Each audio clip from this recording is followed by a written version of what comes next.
शांति। सदा यही स्मृति रहे कि हम श्रीमत पर अपनी सत्ययुगी राजधानी स्थापन कर रहे हैं, तो अपार खुशी रहेगी।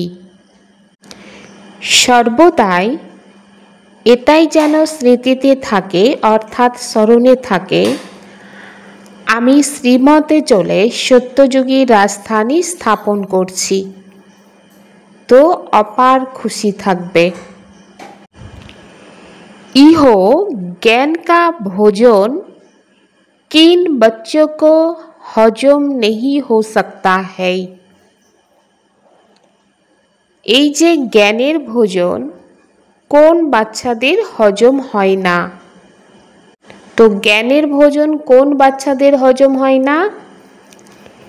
যে বাচ্চারা ভুল করে ছিছি হয়ে যায়, অর্থাৎ পতিত হয়ে যায়, ফিরে ক্লাসে এসে বসে, তো সেই বাচ্চাদের জ্ঞান হজম হয় না এবং সেই বাচ্চারা মুখ দিয়ে কখনো বলতে পারে না ভগবানুবাজ কাম মহাশত্রু, কারণ সেই বাচ্চার দিল ভেতরে ভেতরে খেতে থাকে, সেই বাচ্চা আসুরি সম্প্রদায়ের হয়ে যায়।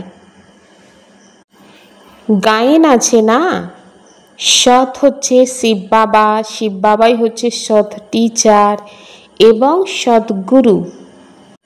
এবং আমরা বাচ্চারা এটা জানতে পেরেছি বাবা হচ্ছেন সত্য এবং সেই সত্য বাবাকে আমরা পেয়েছি, যে বাবার কাছ থেকে আমরা শ্রীমতকে পালন করছি এবং সেই শ্রীমতে আমাদের চলতে হবে। বাবা বলেন, বাচ্চা দেহি অভিমানী হয়ে বাবাকে স্মরণ করো। দেহি অভিমানী হয়ে যত বাবাকে স্মরণ করবে তাতে অনেক বেশি নিজের কল্যাণ করবে এবং রাজধানীও স্থাপন করবে। কারণ আমরা দেবী দেবতা ধর্মের আত্মারা 84 জন্ম ভোগ করে অন্তিম জন্মের সঙ্গম যুগে চলে এসেছি, আর এই পুরুষোত্তম সঙ্গম যুগের সম্বন্ধে তোমরা বাচ্চারা ছাড়া আর কারোর জানা নেই। তোমরা বাবার স্মরণে যত বেশি থাকবে তত বেশি তোমাদের খুশি বাড়তে থাকবে।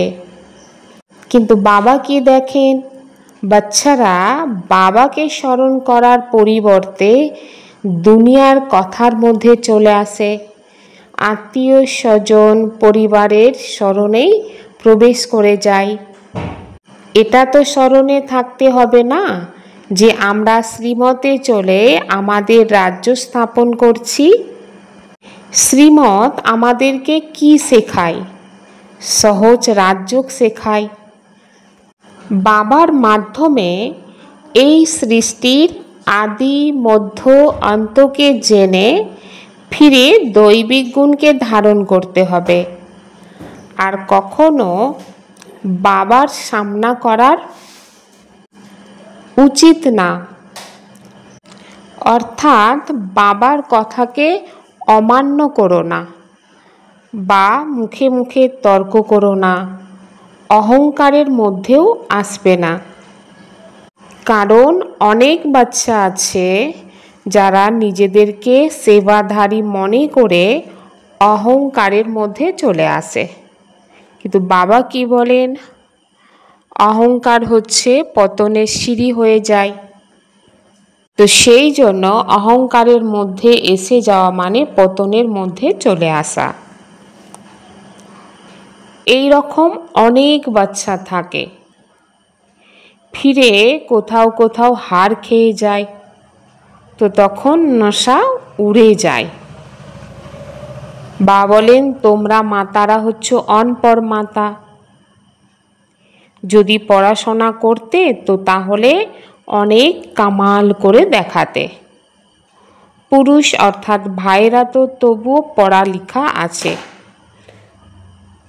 তো তোমরা যারা কুমারী কন্যা, তো তোমাদের অনেক নামবালা করতে হবে। তোমাদেরই শ্রীমতে চলে রাজাই স্থাপন করতে হবে, অর্থাৎ নারী থেকে লক্ষ্মী হতে হবে।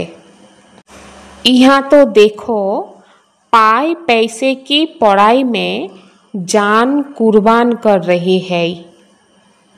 বা বলছেন এই দুনিয়াতে দেখো পাই পয়সার জন্য পড়াতে জান কুরবান করে দেয়। পাই পয়সা অর্থাৎ একটা জন্মের ইনকামের জন্য, তো পুরো সময়টাকে কি করে দেয়, জান কুরবান করে দিচ্ছে। তো তাহলে তোমরা 21 জন্মের ভাগ্য তৈরি করছো, যেখানে গ্যারান্টি আছে ফিরে 5000 বছরের। তাহলে তোমাদের কেমন পড়াশোনা করতে হবে। अरे तुम गोरे बनते हो फिर काले तमो प्रधान से क्यों दिल लगाते हो। इस कब्रिस्तान से दिल नहीं लगानी है। বাবা বলছেন তোমরা গোরা হচ্ছ, অর্থাৎ এই ঈশ্বরীয় পড়াশোনার মাধ্যমে আত্মা তম প্রধান থেকে শত প্রধান হচ্ছে। ফিরে তোমরা কালো তম প্রধানের সাথে কেন দিল লাগাচ্ছ। কালো মানে এখানে তম প্রধান আত্মাদের সাথে কেন দিল লাগাচ্ছ, কারণ এটা হচ্ছে এখন কবরস্থান। আমরা তো এখন বাবার কাছ থেকে বর্ষা নিচ্ছি, অর্থাৎ সম্পত্তি নিচ্ছি। এই পুরানো দুনিয়াতে দিল লাগানো মানে বা বলছে নরক বা দোজকে যাওয়া। বাবা এসে তোমাদেরকে নরক বা দোজক থেকে বাঁচাচ্ছে, ফিরে তোমরা তোমাদের মুখ দোজকের দিকে অর্থাৎ নরকের দিকে নিয়ে যাচ্ছ। তোমাদের এই পড়া কত সহজ। তোমরা যে পড়াশোনা করছো না, এই পড়াশোনা কোনো ঋষি মুনি জানে না, কোনো টিচার বা মুনি তোমাদেরকে বোঝাতে পারবে। এখানে স্বয়ং ভগবান অর্থাৎ শিব বাবা নিজেই বাবা, টিচার, গুরু হিসাবে উপস্থিত বাচ্চাদের সামনে। उस टीचर से तुम कितना भी पढ़ो क्या कमाएंगे, शोभी नसीब। দুনিয়ার যে টিচার বা বলছে সেখানে তুমি পড়াশোনা করলে তো কত কামাবে, সেটাও আবার ভাগ্যের ওপর নির্ভর করে। কেন, কারণ বা বলেন কলিযুগ মানে মৃত্যুর সিজন চলছে। তো কার কখন কোন আত্মাকে এখন শরীর থেকে বার হয়ে যেতে হবে সেটা তো কারোর জানা নেই। দেখা গেল অনেক সময় পড়াশোনা করতে করতে কোনো কারণে শরীর ছেড়ে দিল, ধরুন অ্যাক্সিডেন্ট হয়ে গেল, তো শরীর ছেড়ে দিল। তো যে পর্যন্ত পড়াশোনা করে সেই পর্যন্ত পড়া খতম হয়ে যায়। এখানে আত্মারা যে পড়াই পড়ুক, যত দূর পর্যন্ত পড়ুক না কেন, এই পড়া কখনো ব্যর্থ যাবে না।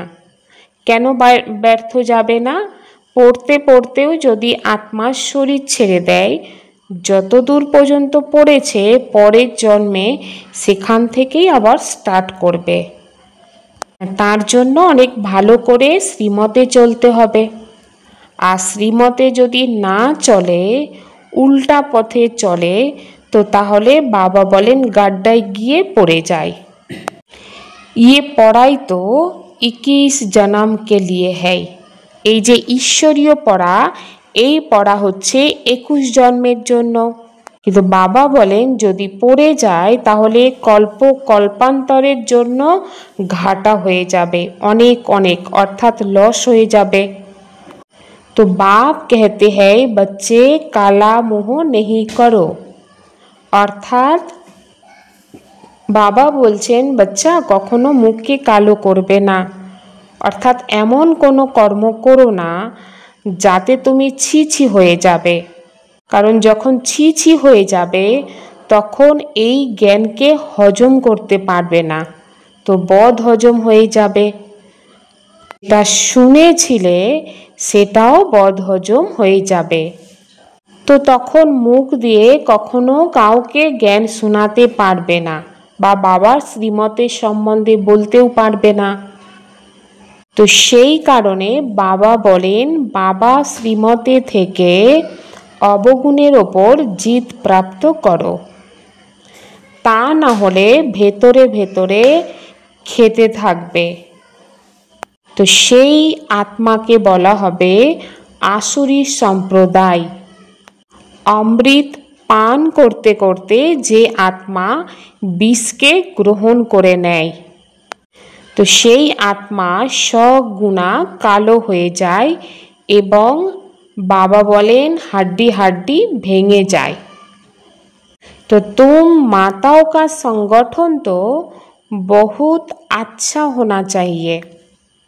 ईश्वरीय सेवाते मातादेर संगठन जेन अनेक भालो हय और जीवनेर लक्ष्य जेन अनेक मजबूत हय। তোমরা জানো এখন আমরা লক্ষ্মী নারায়ণ হতে এসেছি, অর্থাৎ দেবী দেবতা হতে এসেছি আর দেবী দেবতার ধর্ম স্থাপন করতে এসেছি, যেখানে এক রাজ্য এক ভাষা থাকবে, যেখানে শান্তি থাকবে, পবিত্রতা থাকবে, সুখ থাকবে আর এক ভাষা থাকবে। তোমরা এখন জানো এই সৃষ্টি পরিবর্তনের বেলা চলছে, পরিবর্তনের কাজ চলছে। ভারতকে এখন তোমরা স্বর্গ বানাচ্ছ শ্রীমতের আধারে, কিন্তু হিম্মত থাকতে হবে আর সংগঠন মজবুত হতে হবে। सेवा करना बच्चों को तो सदैव नशा रहना चाहिए। सेवा करब तो বাচ্চাদের সর্বদাই যেন এই নেশা থাকে, কারণ বাচ্চারা ছোট ছোট কথায় একমত হতে পারে না আর बिगड़े যায়। बच्चे रूठ पड़ते हैं, हमारी बात मानी नहीं गई। अरे इसमें रूठने की क्या बात है। কখনো কখনো বাচ্চারা রুষ্ট হয়ে যায়, ভাবে আমার কথা মান্য করা হয়নি। তো বাবা কি বলেন, সেবা ধরুন এক প্রকারের হবে, এক মতেই হবে সেবা, কিন্তু সেখানে ভিন্ন ব্যক্তির ভিন্ন ভিন্ন মতামত আসে। তো এই ভিন্ন ব্যক্তির মতামতের মধ্যে দেখা যায় যে মতটা শ্রেষ্ঠ বা ওই সময়ের জন্য প্রয়োজন দরকার, সেই মতটাকেই গ্রহণ করা হয়, কাজে লাগানো হয়। বাকি ওখানে 10 জন 20 জন যদি 50 জন ব্যক্তি থাকে, যে 50টা মতে তো কাজ হবে না, একটা মতেই কাজ হবে, কিন্তু 50 জন মতামত দেয়। আর এই 50 জন মতামত দেওয়ার পরে দেখা যায় কার মতটা মানে কাজে লাগবে, সেই অনুসারে সেখানে সেবাতে লাগানো হয়। কিন্তু বাচ্চাদের দেহের অভিমান থাকলে তখন সেটা রুষ্ট হয়ে যায়। তো তখন ভাবে কেন আমাকে জিজ্ঞাসা করলো, আমি তো মতামত দিলাম একটা সুন্দর মত, সেটা তো কাজে লাগানো হলো না। তো সেটা বড় কথা নয়। বাবা অনেক সময় বাচ্চাদেরকে বলে বালক সো মালিক হও, অর্থাৎ তোমাকে যখন মতামত চাওয়া হলো তখন তুমি মালিক হয়ে মতামত অবশ্যই দাও, কিন্তু যখন তোমার মতামতটাকে মান্য করা হলো না, অন্য কারোর মত কাজে লেগে গিয়েছে, তো তখন কিন্তু সেটা বালক হয়ে মেনে নাও। কারণ আমার মত সেটা বড় কথা নয়, ঈশ্বরীয় সেবাতে কোন মতে কাজে লাগলে তো সেটাই বেটার হবে, সেটা আমাকে দেখতে হবে, কারণ সেই মতটা সবাইয়ের কল্যাণের জন্য। কিন্তু বাচ্চারা না বোঝার কারণে অনেক সময় রুষ্ট হয়ে যায়, নারাজ হয়ে যায়, অনেক রকম সংকল্প চালায়। তো এতে কি হয়, এতে ভাইব্রেশন খারাপ হয়, নিজের মানসিক শান্তি নষ্ট হয়। তো এটা শ্রীমতের বাইরে। তো এ থেকে নিজেকে মুক্ত রাখতে হবে। সেই জন্য বাবার প্রতি রুষ্ট হলেই চলবে না, বা যে নিমিত্ত আছে তার প্রতি রুষ্ট হলেও চলবে না। बाप कहती है मैं तुम पर उपकार करता हूँ। বাবা বলছেন আমি তোমাদের ওপরে উপকার করতে এসেছি, ফিরে তোমরা আমার ওপরে অপকার করো। ভারতের অবস্থা তো দেখো, তোমাদের মধ্যে খুব অল্প সংখ্যার আত্মা আছে যাদের এই ঈশ্বরীয় নেশা থাকে বা নারায়ণী নেশা থাকে। আর এটা বলো না যে আমি রাম সীতা হতে এসেছি। তোমাদের লক্ষ্যই হচ্ছে নর থেকে নারায়ণ হতে হবে এবং নারী থেকে লক্ষ্মী। এর জন্য তোমাদের অনেক সাহস রেখে পুরুষার্থ করতে হবে। আর এই পুরানো দুনিয়াতে দিল লাগালে চলবে না, হৃদয় জুড়ে দিলে চলবে না।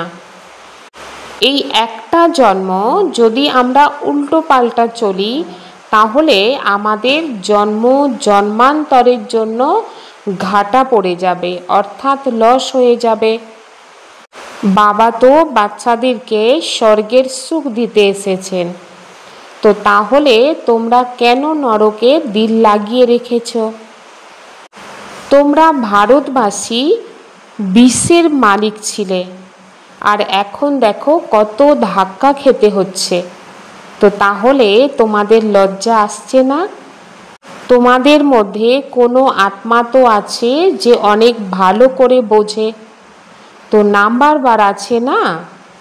আর অনেক বাচ্চা তো অজ্ঞানতার অন্ধকারে ঘুমিয়ে আছে। बाप कहते हैं गृहस्थ व्यवहार में रहे, एक जन्म श्रेष्ठ जीवन को धारण करो। तुम जन्मांतर तो भ्रष्टाचारी जीवन को धारण किया ना। তোমরা জন্মান্তর তো ভ্রষ্টাচারী জীবনকে ধারণ করেছ। এখন তোমাদের অন্তিম জন্ম তো পাবন হতে হবে। বাবা বলেন বয়স্ক মাতাদেরকে শিখিয়ে তৈরি করে নাও, যারা প্রদর্শনীতে গিয়ে বোঝাতে পারবে, চিত্র দেখিয়ে, অর্থাৎ সেবা করতে পারবে। বয়স্ক মাতারা যখন প্রদর্শনী বোঝাবে তবেই তো নামবালা হবে, তবেই তো নামাচার হবে না। कभी भी आपस में बाप से रूठना नहीं है। কখনোই নিজেদের মধ্যে বা বাবার প্রতি কখনো রুষ্ট হবে না। তো যদি রুষ্ট হয়ে যাও তাহলে কি হবে? নিজের ভাগ্যতেই তালা চাবি লাগিয়ে দেবে, অর্থাৎ নিজের ভাগ্য নাশ হয়ে যাবে। বাবা তো আসেন তোমাদের উপকার করতে, রাজি করাতে, স্বর্গের বাদশাহী দিতে। তো সেই বাবার প্রতি বাবার সামনে কখনো সামনা করো না, অর্থাৎ বাবার মুখে মুখে তর্ক করা বা বাবার কথাকে অমান্য করো না। যদি অমান্য করো তো তাহলে ভাগ্যের বিনাশ। पुरानी दुनिया से पुरानी देहों से दिल नहीं लगानी है। सद बाप, सद टीचर और सदगुरु के साथ सच्चा रहना है। सदा एक की श्रीमत पर चल देही अभिमानी बनना है। तो बाबा की बोलें এই দুনিয়া তো পুরানো, তো পুরানো দুনিয়াতে আর পুরানো দেহের প্রতি যেন তোমার হৃদয় না লাগে। শিব বাবা তো সত্য বাবা, সত্য টিচার আর সত্য গুরু হিসাবে এসেছেন। তো বাবার সাথে বাচ্চাদের সচ্চা হয়ে থাকতে হবে।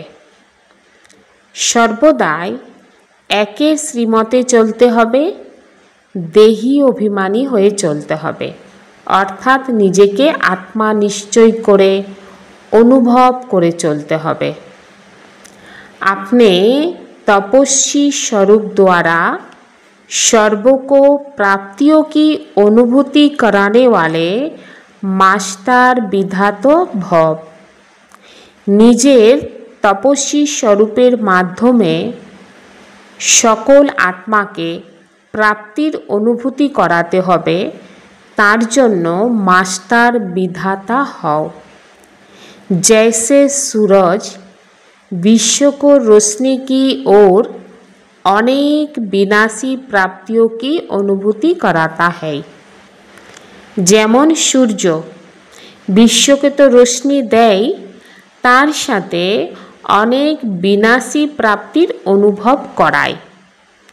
ठीक सेई रकम तोमरा जारा तपस्वी आत्मा निजेर तपस्वी स्वरूपेर माध्यमे सकल आत्मा के प्राप्तिर किरणेर अनुभूति कराते हबे। एर जन्य प्रथमत जमार खाताके बाड़ाते हबे। फिरे जेगुलो तोमरा जमा करेछो सेई सम्पत्तिगुलो मास्टर विधाता हये देबे अन्य आत्मादेरके। तो बाबा की बोलेन की सम्पद जमा करेछो? प्रथम हच्छे तो शुद्ध संकल्प, पजिटिव सुख शांति आनंद खुशी जेगुलो बाबार काछ थेके प्राप्त करेछो सेगुलोई किन्तु अन्य आत्माके विधाता हये देबे। तपस्वी मूरतेर अर्थई हलो तपस्यार माध्यमे शांति और शक्तिर किरण चारपाशे फेलबे। चारपाशे फेलबे माने चारपाशे जेसब आत्मा सेई आत्मादेर ओपर देबे शुद्ध भावनार कामनार माध्यमे।